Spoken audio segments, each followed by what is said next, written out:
who I christened as my fairy bra mother, my FBM wrote me a text. She had noticed that gravity was pulling the girls toward the ground and explained that my breast deserved better. The offending bra was no longer doing the job of holding up my bosoms. Like the proverbial pair of shoes, the old 38D was broken in and worn. Yes, it was comfortable, but it was merely a sling. And since it no longer served its purpose, I was going to have to give it the eviction notice. FBM was right. I cannot recall the last time my 40-something tatas rested in new bras. So, on a bright and early Saturday afternoon, we took a scenic drive south to a destination I call Hooterville. As we did, we toasted our cups with chai lattes in hand. FBM and I arrived at a new sort of magic shop I labeled Bra Nirvana. The shop was elegant and very feminine. Tiny chandeliers were suspended from the ceiling, while pricey bras and lingerie hung neatly on the racks. We looked all around. We were searching for the perfect apparatus for our racks. A grandmotherly associate approached us and FBM informed her of our fitting appointments. She told her I was to go first. Oh dear, I thought, as I followed along, looking back at my scheming fairy bra mother, smiling and waving at me. I was taken to a little dressing room with mirrors and low lighting. A red curtain was all that separated me and my boobage from the outside world. That same associate entered the room with a look of determination and a measuring tape. First, she measured under my boobs. 34, she exclaimed. Then she measured the cups and said, "Let me go find some bras for you." And she left. I was wondering what size I was. Was I a 34 double D? 34 triple D? She returned with an armful of bras. These were mega-sized, over-the-shoulder boulder holders. I about died when I noticed the tag said 34G. G? Move over, Dollywood. I am gigantica. I am silently cursing aloud for all the times I chanted as a girl. I must increase my bust. The bra lady was quite comfortable and enthusiastic while adjusting my bra. She jiggled and wiggled the bras rigorously, back and forth, and instructed me. She instructed me to cut my hand down and pull up my breast. Then she adjusted rigorously again. At least buy me a glass of Cabernet first. I was waiting for her to motorboat my boobs.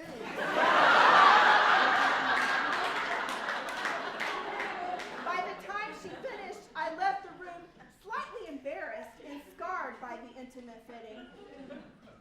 But I did toss my old bra into the trash and wore one of my new bras out for lunch afterwards. Now, my back is straighter, my waist looks smaller, and I wear these expensive and industrial strength babies with pride.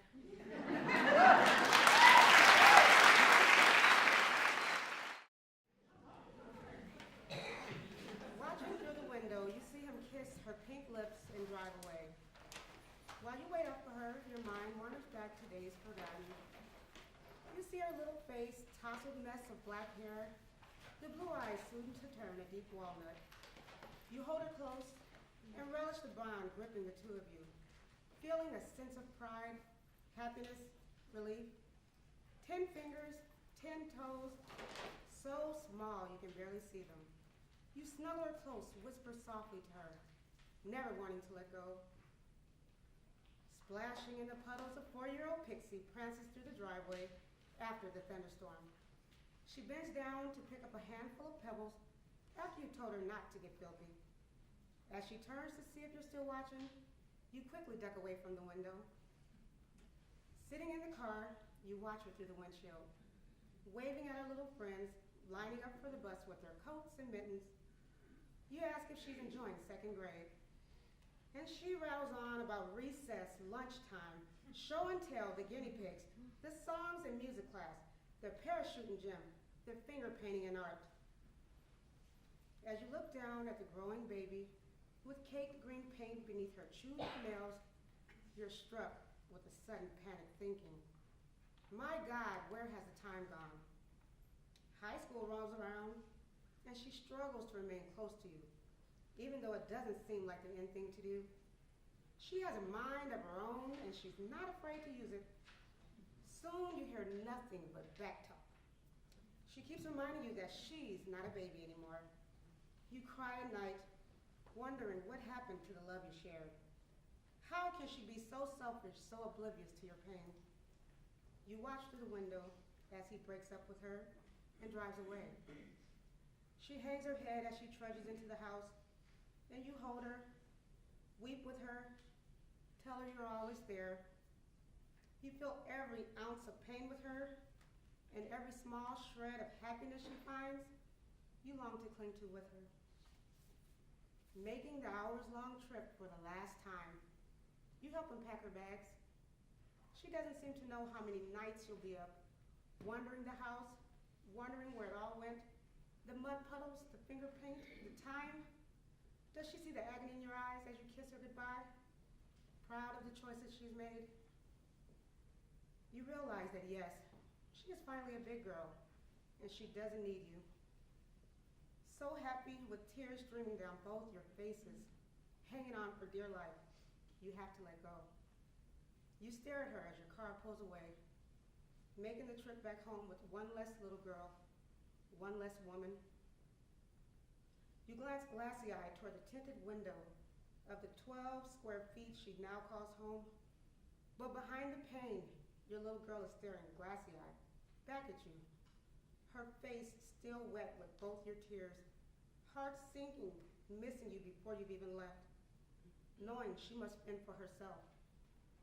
She remembers how you've always told her that if things get really bad, just call and you'll be there. She realizes for the millionth time just how much she loves you, needs you, no matter what she does or says. Too many miles away from the only one she can be afraid with, or not afraid to be herself with. Too many miles away from her mother. Austin, Texas is a wonderful place to be young and experimental. In fact, I enjoyed it so much, it took me 8 years to get my undergraduate degree. It was a fun process. I took African dance classes, I did a stint as a late-night radio DJ, and I even posed nude for artists. Yeah, my father deemed that last one as barely better than titty dancing, but sometimes you just have to trust your instincts. I know that in my early 20s, I was like everyone else, radiant. But I certainly didn't feel that way. I thought my toes were so ugly that I wouldn't wear sandals for years. In Texas, no amount of exercise is going to remove the saddlebags from these thighs. And you want to talk about titty dancing? One of my breasts was larger than the other. I hated the way they felt rubbing against my rib cage. How were C cups sagging already? So after all of that, who would have thought that posing nude in a room full of people would be my way out? When a boy I loved passionately moved away and left me with an unmanageable fire and a little curiosity, I did the bravest thing I could think of. Well, the bravest thing that wasn't illegal anyway. I applied to model nude for an artist at a local university. That first time took a bit of moxie. It was a night class in a harshly lit room. Thankfully, the professor was kind and the students were respectful. Deep breath, robe off. shivering and the center of far too much attention. I went on to model for other schools in town and privately for a few painters. Posing privately presented its own interesting set of challenges. I once went to this big house in the hills to pose for this European artist. I reclined naked on a pedestal, and he went into a sort of fugue state of aesthetic inspiration. I think it must have been an abstract piece. At one point, he reached out to touch my leg, and as you can imagine, I flinched. He was all, "Don't you see? An ass is just an apple of the earth. It's not sexual." Clearly, he thought he was Picasso. I declined further offers to be his fruity muse. All of that aside, studio classes at the university were by far the most challenging. They were rigidly structured 4-hour sketches. The audience was uncomfortably close to my age. I enjoyed the gesture drawings the best because I was an enthusiastic modern dancer, and they allowed me to change poses every minute or so. I created as much grace as possible with this body. My least favorite were the sculpture classes. They would have me in a single contrapposto for weeks. The pain would start in my arms and then shoot across my shoulders and into my neck. And I tell you what, I was thankful for those years of yoga training. I couldn't shift, literally couldn't move a muscle, not even my visual focus. At that point, I realized I had two options. I could concentrate all of my being into that throbbing pain, and the next 45 minutes would be a living hell, or, thanks to the space heater near my ankles, I could concentrate on a lovely warmth creeping up my legs. Option 2 was nice because the heat caused my honey and olive oil body lotion to radiate off of me in a sort of sweet and sensual cloud. It shifted my mental focus, and suddenly I could enjoy the things that felt good. The time passed more quickly. So that was sort of a lesson for life, right? I found a kind of peace. I learned to live in deep connection with my body. When I put on my robe at break, I was able to walk around and see what the artist had done. I saw many different bodies. One was curvy, with hips and breasts accentuated, and one was skinny, with visible ribs and protruding collarbones. They were all me, different aspects of me, different filters, but they were me. It was in the studio classes that my body started to feel more expansive than the limitations I had ascribed to it. As it turns out, I enjoyed being part of the creative process. It was scary without being dangerous. But most importantly, it made me feel strong.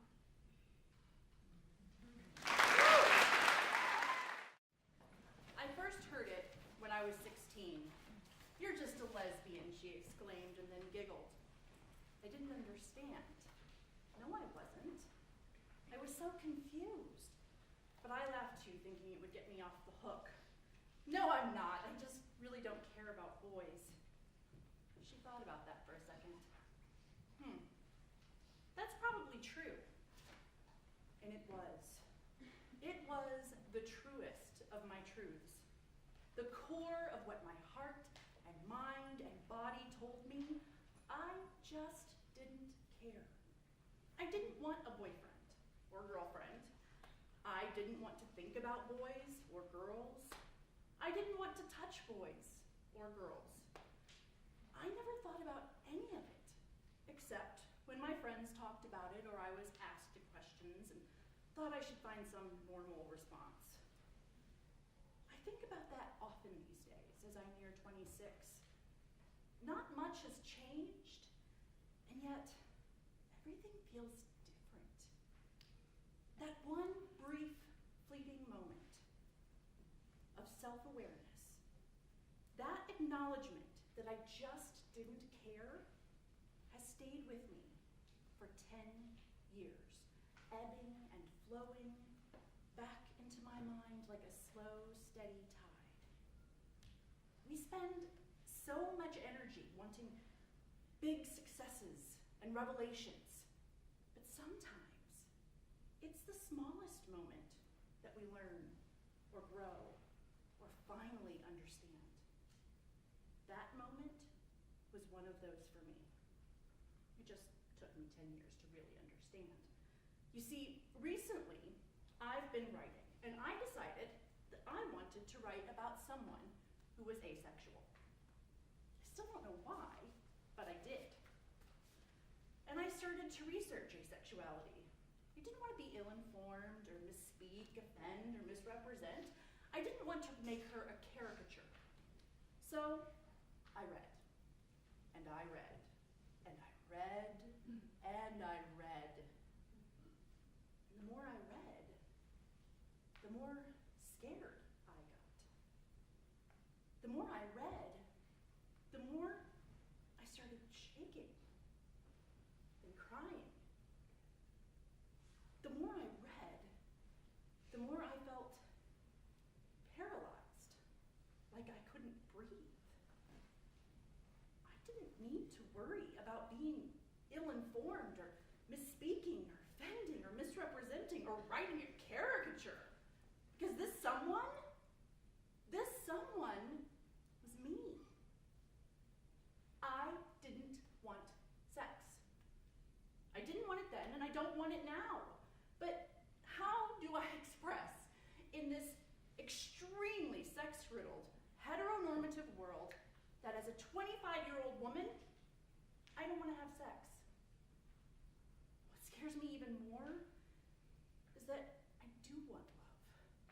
I want love and partnership and companionship and romance and intimacy, and I want a fairy tale. I think I want a fairy tale more than almost anyone I know.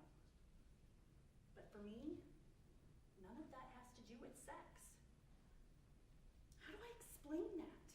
How am I supposed to meet someone I like and explain that sex is something I never thought about? It's like hockey to me. I acknowledge that people love it and want to go to every game and do whatever it is you do there. And I appreciate that for them. I would even go to a game just to be polite. But I wouldn't pursue it on my own. I wouldn't ever think about it or crave it. I wouldn't even enjoy it. If you told me I could never go again, I wouldn't notice. That is sex to me. Believe me, I wish my reality were different.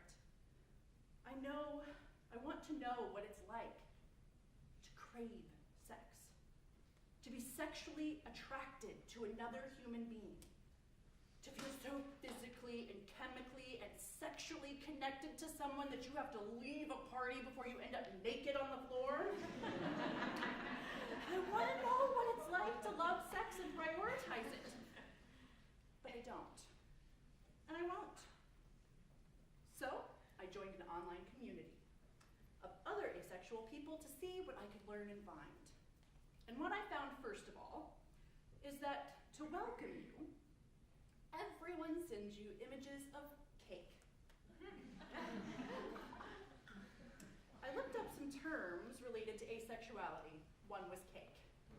The definition was simple: better than sex. Despite whatever struggles I've had or continue to have, that reality spoke to me. That gesture from these strangers felt like a recognition of me for exactly who I am. Because in addition to never caring about boys in high school, one of my other truest truths is that the best cure-all is cake. And that given the choice between cake and sex, or cake and almost anything else, I will always choose cake.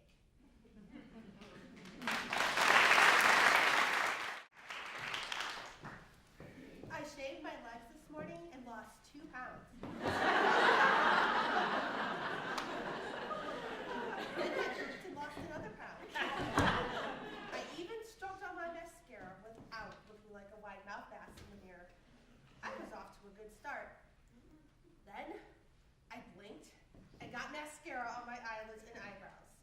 When I tried to take away the black lines streaking my eye sockets, I ruined my entire face. I started over, grabbing my eyeshadow stick. As soon as I pressed it to my eye, fell into the wet sink, smearing and staining the granite. I decided to pluck a few stray brow hairs.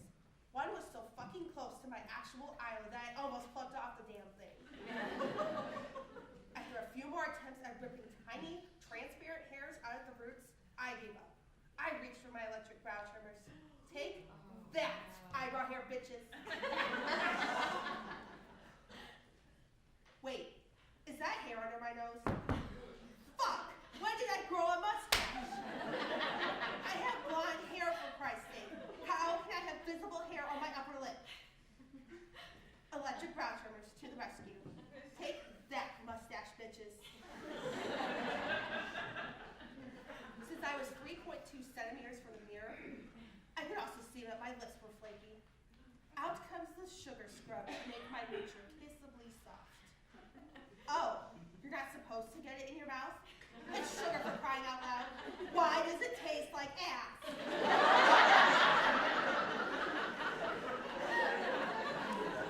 At lunch, I opened my pre-packed, freshly prepared quinoa salad. Took 2 bites and went to McDonald's for chicken nuggets. My bra made an attempt on my life during an afternoon meeting. The underwear poked out of the side and nearly impaled me. Then I come home from work to find a sink full of dishes, laundry pile landmines around the bedroom, and a glimpse of pure hell when I peeked under the toilet rim and saw what my lovely husband had recently done. I took the dog for a walk to clear my mind. He took the slimiest, stinkiest shit right in the middle of the sidewalk. It was a 2-man job. I got home from the walk to find my husband cooking dinner. Bless his heart. But does he really need to use every single pot, pan, bowl, plate, and cooking utensil? I had the dog lick everything clean. Then I get into bed that night. Amazing sex with multiple orgasms for me. Then cuddling under the electric blanket to watch several episodes of Battlestar Galactica. Finally, I win. This is the day of my life, and I wouldn't trade it for anything.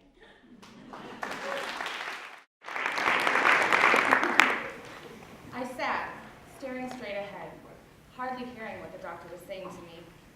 After over a month of constant vaginal bleeding, I finally found an OBGYN who would take me on as a patient, even though I didn't have insurance. Now this doctor was trying to explain to me that one of my ovaries had a mass the size of an orange growing out of it. Isn't an ovary about the size of a walnut? How can something so big be growing out of something so small? Wait, what's he saying now? Another mass on my other ovary? This one the size of a grape? What the fuck's with these fruit comparisons? What minds thinks fruit when they're talking about tumors? This guy, that's who. Realization.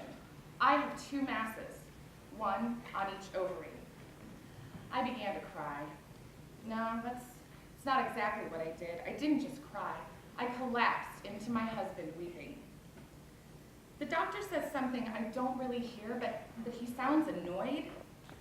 My husband, who has been doing his best to comfort and support me, informs the doctor that my mother has been undergoing chemotherapy treatments for ovarian cancer for over a year.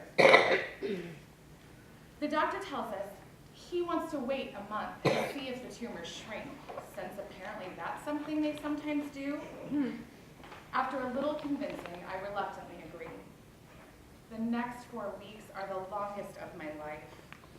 A repeat internal ultrasound shows that the smaller tumor hasn't changed, but the larger one has grown. It's now the size of a grapefruit. Seriously? Fruit again? I am prepared for the conversation about removing my ovaries. But wait, the doctor says he only wants to take the one with the bigger tumor and leave the other and hope it shrinks. Hope it shrinks? He will, however, biopsy the smaller one so they can test it for cancer cells. What? Just take them both and be done with it.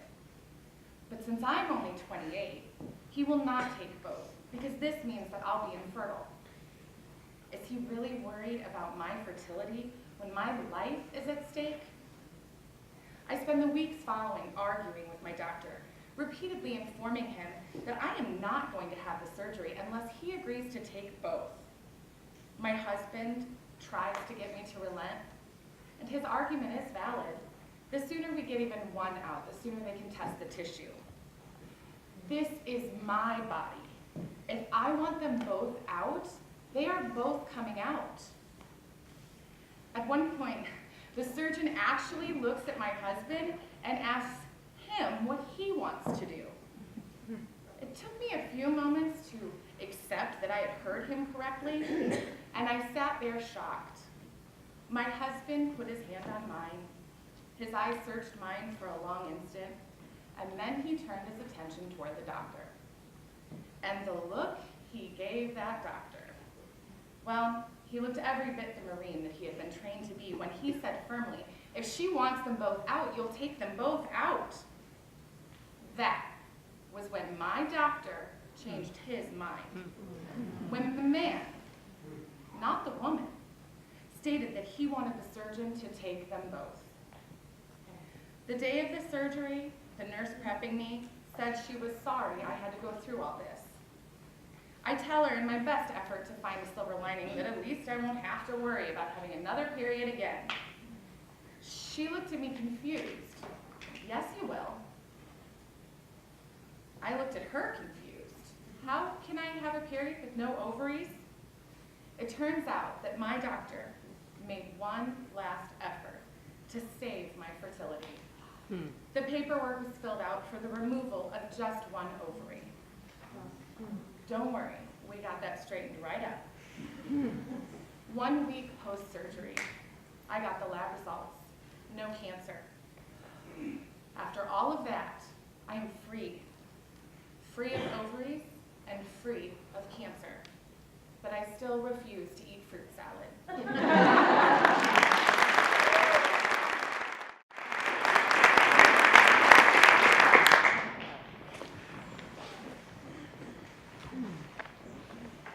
No one ever tells you when you survive sexual assault that you'll find out exactly how many friends you don't have.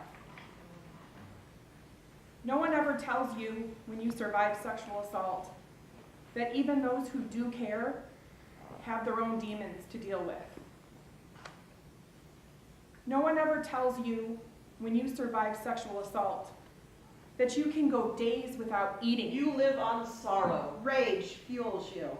You subsist on raw pain. No one ever tells you when you survive sexual assault that monsters don't have fangs, horns, or tails. They look just like you. They are everywhere. The trolls on the internet, The former friends who defend rapists and molesters. The man you overhear while going about your day. No one ever tells you when you survive sexual assault that you develop an aversion to sharing pain. Your misery becomes an intimate part of you that you refuse to expose. No one ever tells you that when you lose your sexuality, your desires and fears will create a perfect storm and leave chaos and destruction in their wake. And no one tells you how, but you will learn how to go on. Survive.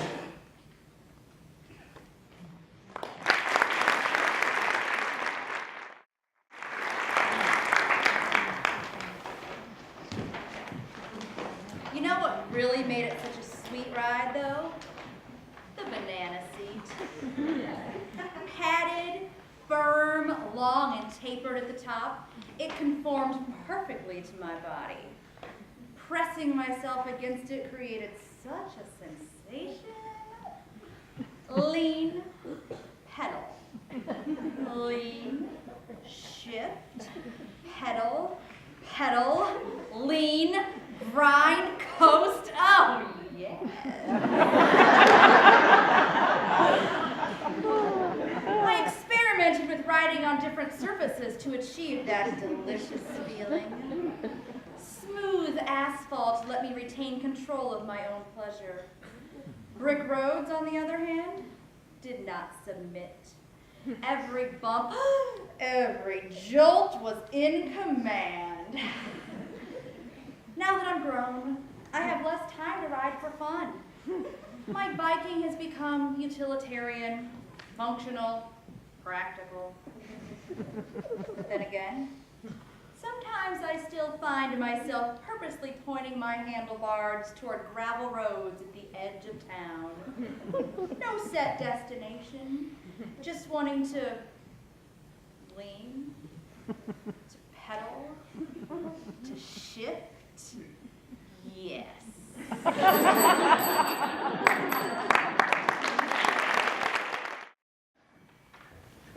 I have hated my body, or at least the way it looks, since I was 8 years old. That was the first time someone informed me that I was fat, and it has been an uphill battle ever since. The last 24 years have been a cycle of self-loathing, where I despise my pale, freckly skin. I stare in disgust at my round middle with its stretch marks and C-section scar. I avoid looking at my large, pendulous breasts. They remind me of beaver tails.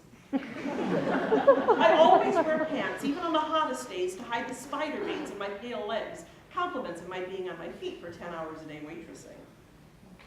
My life has been a cycle of jeans and sweaters, no tank tops for this girl, having sex in complete darkness, half-dressed if I can manage, and never allowing a lover to touch the squishy middle bits.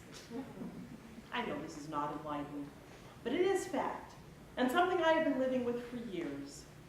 I am an expert at hiding, at changing clothes without getting completely undressed, and making sure all the gross bits are covered. So today is especially scary. I am in the dressing room at the YMCA wearing a one-piece black bathing suit, taking deep breaths. This is the first day of water aerobics, and I am terrified. I really want to get in the pool. I love to swim, but I haven't worn a bathing suit in over 15 years. I am going to walk out of this room and let strangers see my body. I almost redress and leave twice. But as much as I hate my body, I love the feeling of water more. I take a deep breath, slide back the latch, and walk out to the pool. The smell of chlorine fills my nostrils, and I see the water so inviting, waiting for me. I still hate my body, but fuck it, today I am going to swim. For 45 minutes, I am going to be weightless, my movements unencumbered by clothing. I am going to forget about how my body looks and just enjoy what it can do. After class, I stood in the dressing room with tears in my eyes. Today I swam. Today I wore a bathing suit in front of a group of people, and nobody laughed or pointed or dropped dead from fright. Today I was free.